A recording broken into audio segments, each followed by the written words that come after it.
And tonight on our Great American panel, he is the host of the John Phillips Show on Talk Radio 790, my radio affiliate in Los Angeles. John Phillips is here. She is a radio talk show host, former senior speechwriter for Senator Bill Frist, Republican strategist, now out of exile. Amy Holmes is with us, and he's an actor best known for his role in the series Hercules and currently stars in the newly released film What If, now available on DVD. Let's take a sneak peek.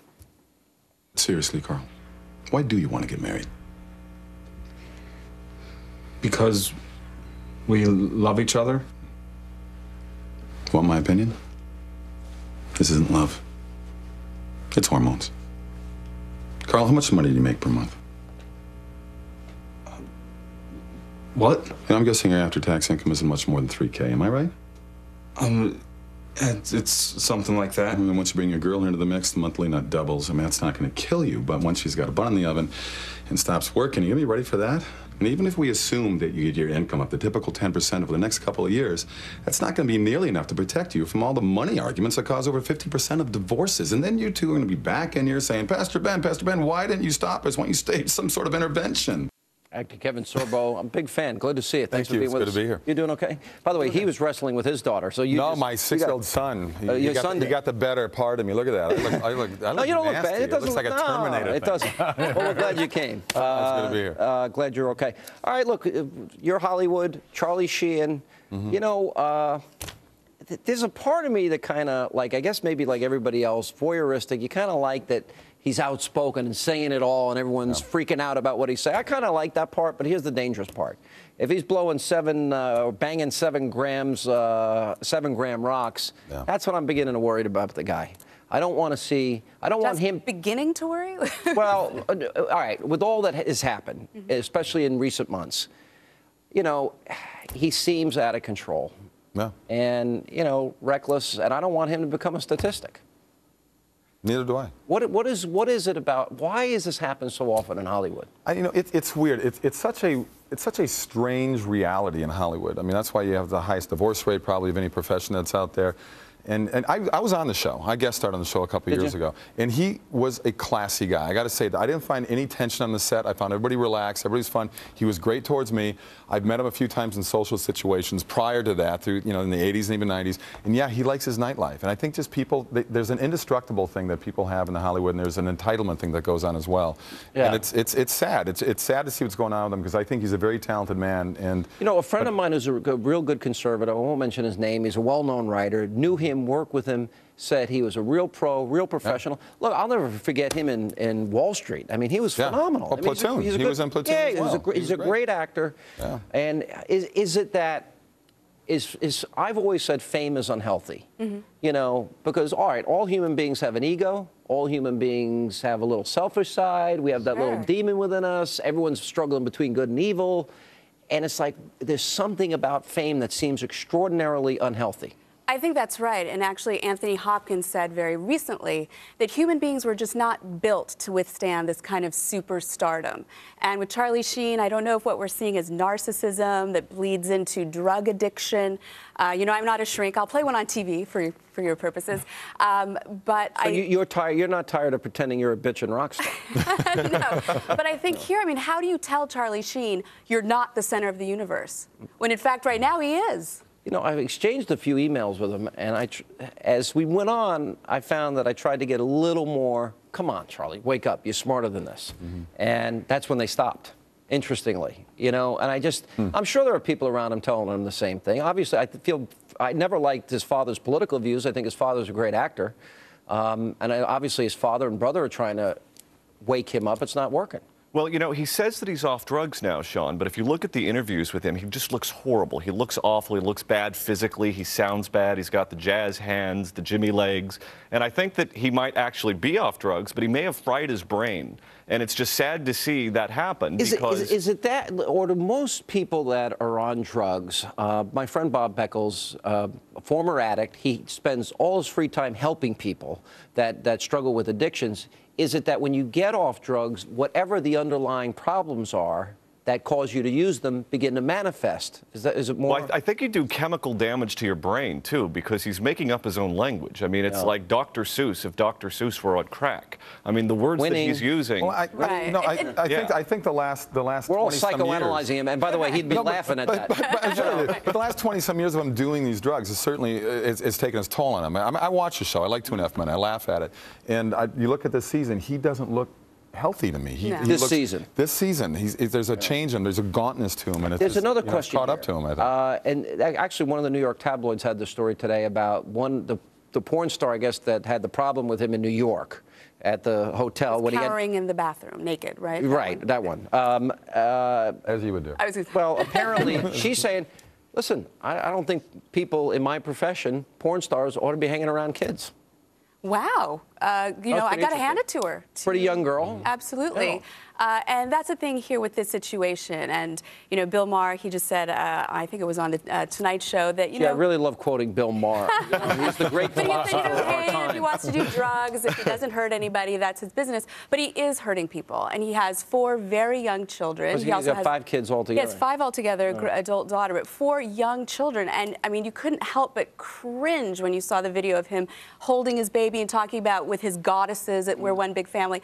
Watching that, I thought, I hope Child Protective Services is watching this too. Oh, they came and took the kids. They did take the kids. Was that the right decision? Oh, absolutely. If you're raising your kids in what's essentially some sort of porn star compound, can you think of any more unhealthy of an environment to raise a child in? I mean, when I got married, I got rid of my porn star compound. Did you have one? I'm done. What about the deep? I'm an actor. What do you By the way, think, the John? same thing doesn't happen to talk shows. Maybe O'Reilly, I don't know, but it doesn't happen to Hannity. All right, we got to take a break. We'll come back. We have a lot more with our great American panel coming up right after this. And we continue now with our great American panel. All right, so Eric Holder was criticized this week, the Attorney General. He uses the comment, "my people," when talking about the Black Panther case. Now this calls for him to resign.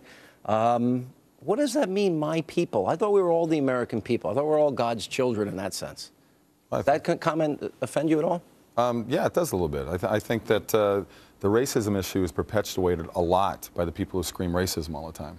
Yeah. And I think there has to be an end to it someplace, somewhere, somehow. I mean, I have found people like Sharpton and Jesse Jackson, guys, that, if they lose, if they actually got what they say they believe in came to fruition, they'd be out of a job. Why are there so, I mean, you're a pretty big star in Hollywood. Why are there so few conservatives out in Hollywood? I think people are afraid. It seems like it's a club in Hollywood. It seems like it's a club to say that you're a liberal, and if you don't be part of that club, then people will frown on you. I mean, Hollywood screams for freedom of speech, but they will not let you, if you don't agree with what they say, they have a problem with that, and that's a problem. What do you think about Holder? I think it was totally inappropriate for him to be saying this, particularly in his capacity as Attorney General, that equality before the law is a bedrock principle of the American system. I mean, we hold these truths to be self-evident. But when you ask about, my people, privately, if Eric Holder feels a certain racial solidarity, I have no problem with that. And I understand it completely. And you see other ethnic groups. I work with 2 Irish Catholic guys that talk about, being Irish Catholic all the time. So I think on that personal level, I don't have a problem with it. Probably related to him. Yeah, probably, right. But as Attorney General, it's totally, thoroughly inappropriate. There's been issues that have come up. There's this did you heard about this new book that came out, and U.S. News, the writer, and he talks about an incident where Barack Obama, back in May, I think it was 2009 or 10, was describing the Tea Party and that there was a racial element to the Tea Party, and we've learned there's no evidence whatsoever of that. And I'm putting that together, Black liberation theology and Michelle Obama, America's a downright mean country in 2008. I don't know what the president's motivation is. Does he really believe that America thinks this way? Because America, I don't think, was looking at color in 2008. I think they were looking at who they thought was going to best lead the country. I tried to point out that he was not the right person. I was not successful, but I don't think people were looking at race. Yeah, at some mansion somewhere in Texas right now, Ross Perot saying to himself, "See, I was right. He was listening to me, you people." As much as Eric Holder sounds like he's just on the moon or insane, is what he's doing is he is out there and he's the face of the Obama agenda. He's not saying anything that President Obama doesn't believe in, that the administration doesn't believe in. He's just the guy who's the punching bag. He is what Hillary Clinton was to the Bill Clinton administration. Yeah, but let's get back to what Obama said. And to me, when I saw that, I was so disappointed that one of the things that we were so hopeful was that Obama could move us forward, President Obama, I should say, and for him you can call him the anointed.